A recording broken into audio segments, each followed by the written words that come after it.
Good morning, and welcome to our remote flagpole prayer service, filmed today in our Redwood Cathedral. Our scripture passage for the month of April comes from John's Gospel, chapter 11, verses 17 through 27.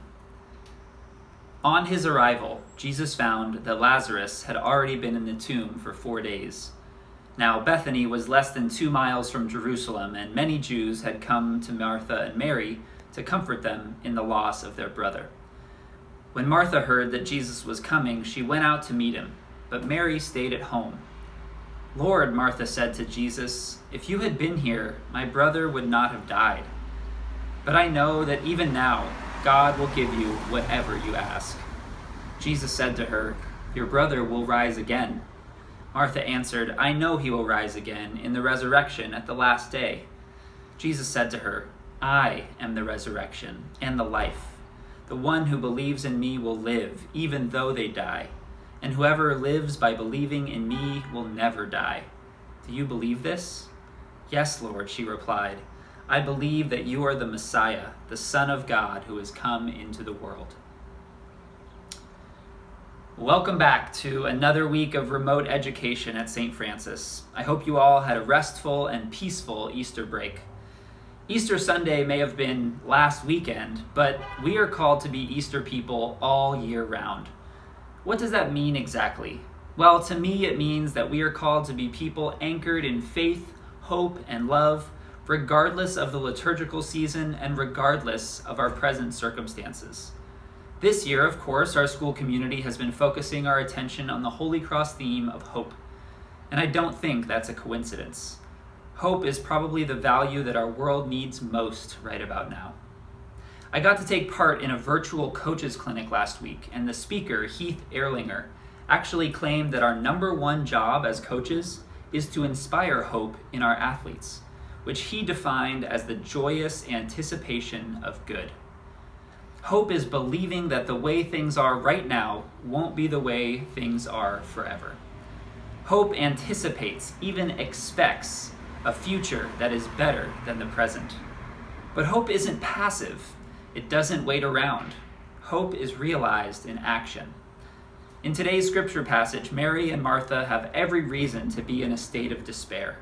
Their brother has just died, and what's worse, they sent for Jesus when he got ill, and Jesus didn't make it in time to save Lazarus. So now it's been a few days, and Jesus finally arrives. The text says, "When Martha heard that Jesus was coming, she went out to meet him, but Mary stayed at home." Which sister was still clinging to some hope? Which sister was stuck in despair? Mary stays home, while Martha jumps up and meets Jesus on the road. Sure, she demonstrates some frustration when she says, "If you had been here, my brother would not have died." But the second part of that statement tells me that she still believed that there was a chance to transform this present sadness into future joy.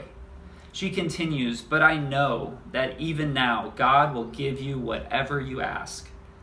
Hope is revealed in action.